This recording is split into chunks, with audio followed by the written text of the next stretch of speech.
ہمارا دیور آصف غسل خانے میں نہا رہا تھا۔ غلطی سے میں اندر چلی گئی۔ اسے اس حالت میں دیکھ کر میری نظریں اس پر سے ہٹ ہی نہیں رہی تھی۔ میں نے جلدی سے کام کے بہانے اپنے خاوند کو باہر بھیج دیا۔ اب مجھ سے بالکل بھی نہیں رہا جا رہا تھا۔ میں جیسے ہی غسل خانے میں واپس آئی، یہ ساری سے گئی ساتھ۔ اس نے تو سیدھا ہے۔ میرا نام عائشہ ہے اور میں 30 سال کی ہوں۔ دکھنے میں کچھ ضرورت سے زیادہ ہی خوبصورت ہوں۔ لوگ کہتے ہیں کہ میں کسی فلمی اداکاری جیسی لگتی ہوں، چہرے سے بھی اور جسم سے بھی۔ میری شادی ہو چکی ہے اور میرے خاند کا نام احمد ہے۔ میری یہ کہانی میری شادی کے بعد شروع ہوتی ہے۔ سیدھا سے شادی کی پہلی رات میرے خان نے مجھے ان کے اور قریب لا دیا۔ آہستہ آہستہ یہ عادت بن گئی۔ اب تو ایسا ہو گیا تھا کہ میرے خاند مجھے روز روز پیار کرتے تھے اور اس سے میری خواہش اور بڑھتی جا رہی تھی۔ ہمارے گھر میں احمد کے علاوہ ان کی امی ابو اور ان کا چھوٹا بھائی آصف رہتا ہے۔ آصف تقریباً 25 سال کا تھا اور گھر کے کاموں میں ہاتھ بٹاتا تھا۔ احمد ایک پرائیویٹ کمپنی میں اچھے عہدے پر کام کرتے ہیں۔ کہانی وہاں سے شروع ہوتی ہے جب میرے خاند کو کمپنی کی طرف سے لندن جانا پڑا۔ یہ وقت پورے 8 مہینے کا تھا۔ ان کے جانے کی خبر سن کر میں بہت اداس ہو گئی۔ جس رات وہ جانے والے تھے میں نے ان سے اپنی پریشانی ظاہر کی۔ احمد، تم 8 مہینے کے لیے جا رہے ہو، اب تمہارے بغیر مجھے نیند کیسے آئے؟ کہ احمد نے مجھے خود سے کس کر پھر لیا اور بولا، میری عائشہ، میرا جانا ضروری ہے۔ میں خود بھی اداس ہوں۔ میں تمہیں چھوڑ کر نہیں جانا چاہتا، مگر کیا کروں؟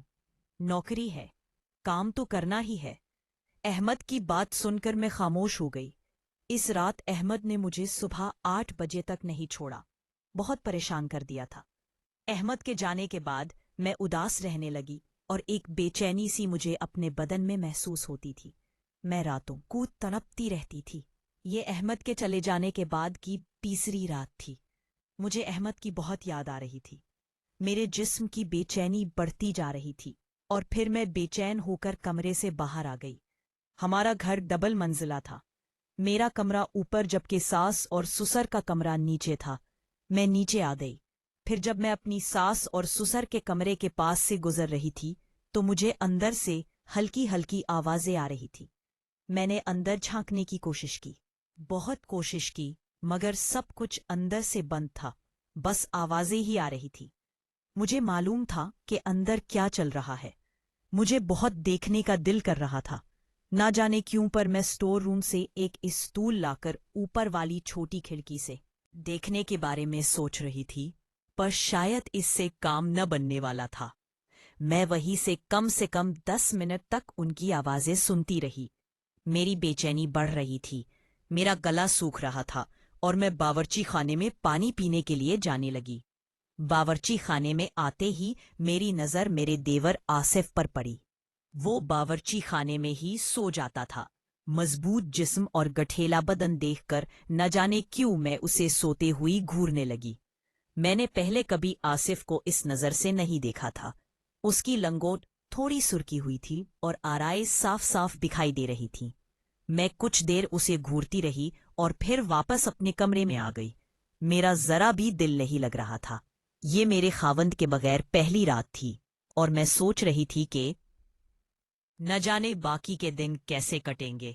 ایسے سوچتے سوچتے کب نیند لگ گئی پتہ ہی نہیں چلا۔ صبح ہو چکی تھی۔ اب میں باورچی خانے میں اپنے کام میں لگی تھی، تبھی آصف آیا اور بولا، بھابھی آج کھانے میں کیا بنانا ہے؟ میں نے جواب دیا، ساسو اماں سے پوچھ لو، اور وہ ان سے پوچھنے کے لیے چلا گیا۔ آصف ہٹا کٹا لڑکا تھا، دکھنے میں سانولا تھا، لیکن اس کی قد و قامت بہت مضبوط تھی۔ اگلے دن میں صبح اٹھی اور ایسے ہی باہر ٹہل رہی تھی کہ تبھی آصف دکھائی دیا جو نہانے کے لیے جا رہا تھا۔ ہمارے گھر کے باہر ہی ایک غسل خانہ تھا اور وہ اسی میں نہاتا تھا۔ جیسے ہی وہ غسل خانے میں گیا، اس نے دروازہ ہلکا سا بند کیا اور نہانے لگا۔ دروازے میں کنڈی نہیں تھی۔ میں وہیں آس پاس ٹہلتی رہی اور آصف کے باہر آنے کا انتظار کرنے لگی۔ تھوڑی دیر بعد